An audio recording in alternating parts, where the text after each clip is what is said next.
So the thing I would say, getting started, the biggest challenges in the game for me getting started were one, you know, finding the off-market deals like we've talked about, understanding how that works. Two, it was just the confidence to pull the trigger and trust my gut on deals, because you're like, damn, like this house could be worth 140. I'm getting it for 65. Like, what am I missing?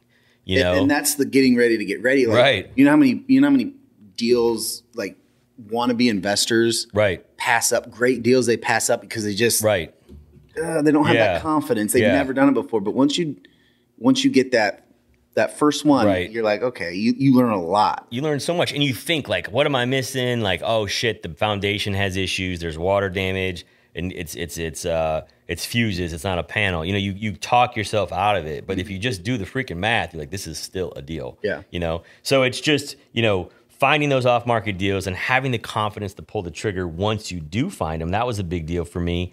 And then a huge thing that was, I think people don't talk about this enough, is finding the right contractors. Yeah. This is a huge challenge, right? Mm-hmm. I don't give a shit if you can find 20 deals a month. You can't find contractors to do the work. Right. Right? So the biggest thing that I did differently than I feel any other investor that I know is I took a totally separate look at the contracting side, and you and I are going to get into this later, but I was like, man, like I just found 3 to 5 really good deals this month. Well, shit, you know, the average contractor is going to take at least 4 to 6 weeks, probably more like 3 months. Per project, right? That's a year. If I have 4 deals, that's a year.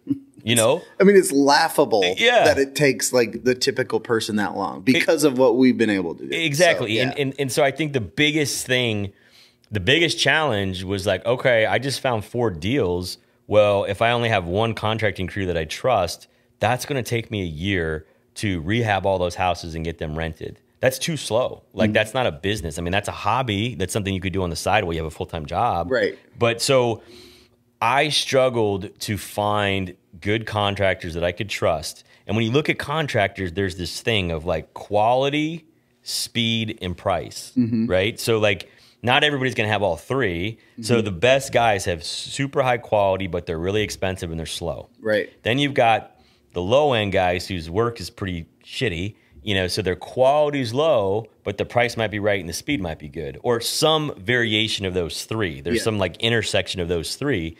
And so I was like, okay, this is unacceptable. And probably the biggest gift was the fact that like you came a little bit more from that world than I did with roofing, but roofing is like a day job, right?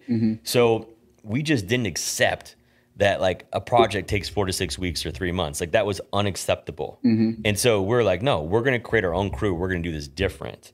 And so that was probably the biggest thing that I did that changed everything, because now we have an in-house crew of 20 plus guys that work for us full time. And we can turn a house, if it doesn't need permits, we can turn a house in 5 to 7 days. Easy, yeah. Easy. And people were like, what? How is that possible? Well, it's possible because they only work for us, and we control where they're going and what they're doing. And we've raised the bar. Maybe we have unrealistic expectations, but it's got it done. And that is the only way we've been able. I mean, most wholesalers couldn't do 100 deals in a year. We did 100 buy and hold in a year. Yeah. And the only way is because we have our own in-house crew.